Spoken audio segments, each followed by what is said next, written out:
حي على الفلاح.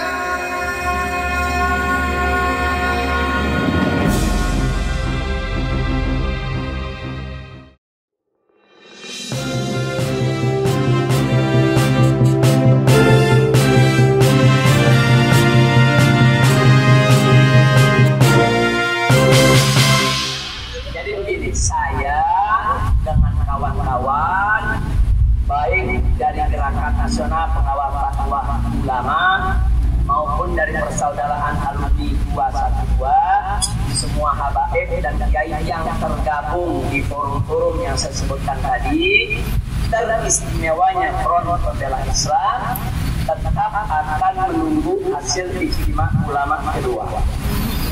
Jadi sampai hari ini kami belum mengeluarkan pernyataan resmi untuk mendukung siapapun. Jadi sampai hari ini sekali lagi kami belum mengeluarkan pernyataan resmi untuk mendukung siapapun. Jadi kalau ada Bapak Ibu mendengar di medsos atau di mana yang katanya Habib Rizik dukung si A atau dukung si B,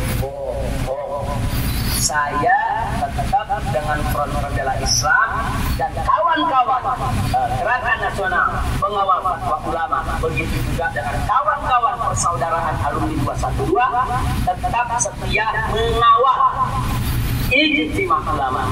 Nah, Ibu Bapak perlu ketahui bahwa pada ijtima ulama yang pertama itu dihasilkan ada rekomendasi ulama. Yang pertama, para ulama dalam ijtima sepakat mencapreskan bahwa Prabowo Subianto. Nah, yang kedua, para ulama juga sepakat mencawapreskan. Nah, yang pertama, Dr. Habib Salim Al-Kufri, dan yang kedua, Ustadz Abdus Somad.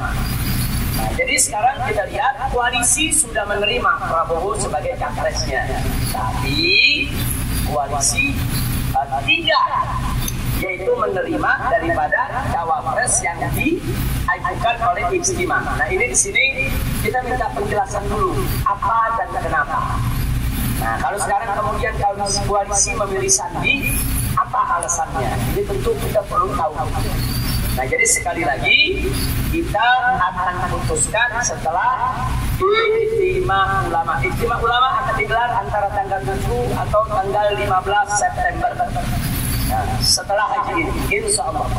Jadi kalau ada yang bilang Habib Rizik sudah dukung si A, sudah dukung si B, sekali lagi saya katakan nah, saya hanya akan mendukung capres dan cawapres yang disepakati koalisi dan direstui ijtima ulama. Sekali lagi, tolong catat itu. Kalau disepakati koalisi tapi tidak direstui ijtima ulama, tidak akan pernah saya dukung. Nah, dari dulu saya sudah katakan, saya hanya akan mendukung calon presiden yang disepakati oleh koalisi keumatan dan direstui oleh ijtima ulama.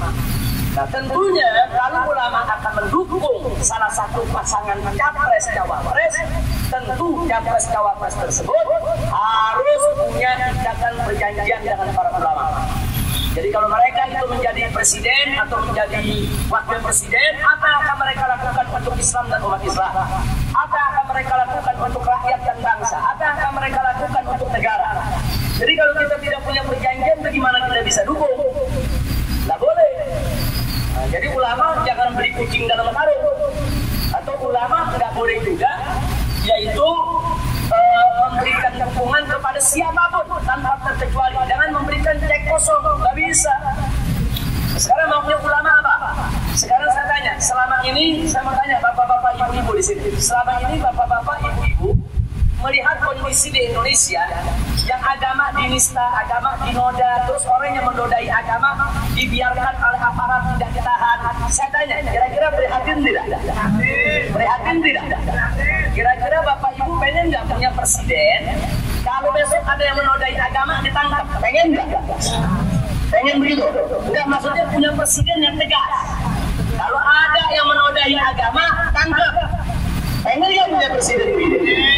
Kalau ibu-ibu pengen punya presiden begitu, calon presidennya suruh tanda tangan dulu. Saya dukung Anda, tapi janji sama ulama. Kalau besok ada yang menodai agama, kau tangkap, setuju gak? Kalau dia jawab nggak setuju, ya jangan dipilih. Selesai. Saya mau tanya lagi sekarang, gerakan PKI di Indonesia mulai merajalela tidak? Anda mau punya presiden yang dilindungi PKI atau lawan PKI? Lawan PKI. Nah besok kalau ada capres kita tanya, kalau presiden saya siap dukung Anda, tapi Anda siap nggak lawan PKI? Kalau dijawab nggak siap, ya jangan dipilih. Ngapain kita pilih orang yang nggak berani lawan PKI? Tapi kalau besok dia bilang, oh saya siap lawan PKI, tanda tangan. Begitu dong. Nah, jadi jangan ulama, kiai, ustaz, main dukung si A, dukung si B.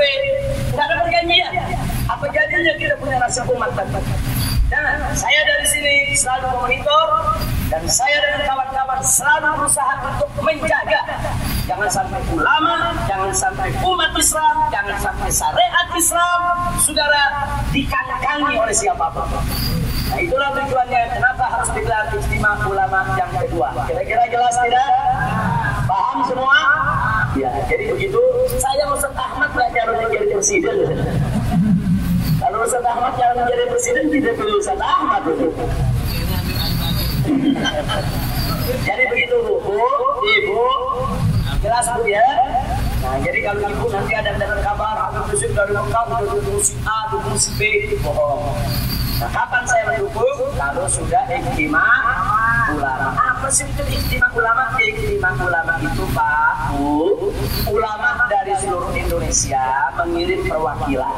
Ada wakil ulama dari Aceh, ada wakil ulama dari Sumatera Utara, ada wakil ulama dari Papua, ada wakil ulama dari Nusa Tenggara, ada wakil ulama dari mana-mana. Kumpul di Jakarta, musyawarah. Nah, musyawarah gimana nih? Ini kemarin kan kita mencapreskan Prabowo. Ini kan sudah diterima oleh koalisi. Tapi cawapresnya gagal nih. Ustaz Abdul Somad dengan Dr. Salim Al-Jufri. Bahkan kita ajukan juga waktu itu A'agim dengan Ustaz Arifin Ilham. Kalau Ustaz Abdul Somad nggak mau, Dr. Salim juga ditolak. Itu di detik-detik terakhir kita tawarkan. Ini masih ada nih orang seperti banyak kok.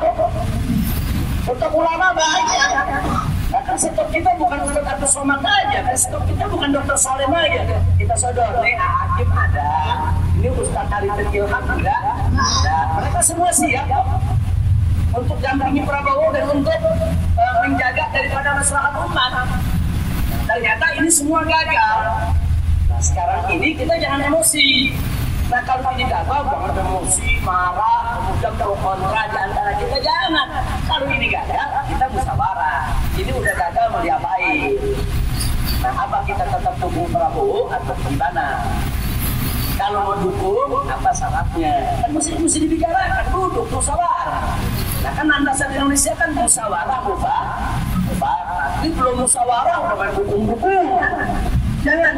Kalau mau ikut komando ulama, jangan dukung-dukungan dulu sebelum musyawarah. Junjung tinggi musyawarah untuk mencapai mufakat. Saya sampaikan kepada Bapak Ibu semua, saya tidak akan mendukung capres yang manapun yang tidak mau bertindak tegas terhadap gerakan PKI, yang tidak mau bertindak tegas kepada kemunkaran dan kemaksiatan, yang tidak mau bertindak tegas terhadap penodaan agama, yang tidak mau mengangkat derajat kehidupan kaum pribumi, dan yang tidak mau melindungi kekayaan negara dari penguasaan asing dan asing, saudara. Enggak, saya tidak butuh presiden-presiden macam ini.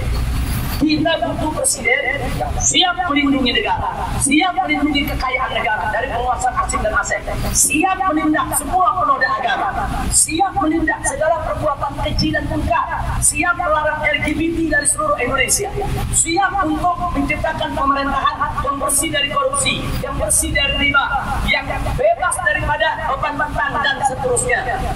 Kita nggak butuh kalau pemerintahan yang nggak mengangkat derajat daripada kaum pribumi. Jadi tolong perhatikan itu baik-baik. Maka itu musyawarah mufakat ini kita mesti rumuskan siapa yang kita mendukung, duduk bersama-sama. Yuk kita sepakati li'izil Islam wal muslimin, untuk kemuliaan Islam dan muslimin. Saya pikir cukup.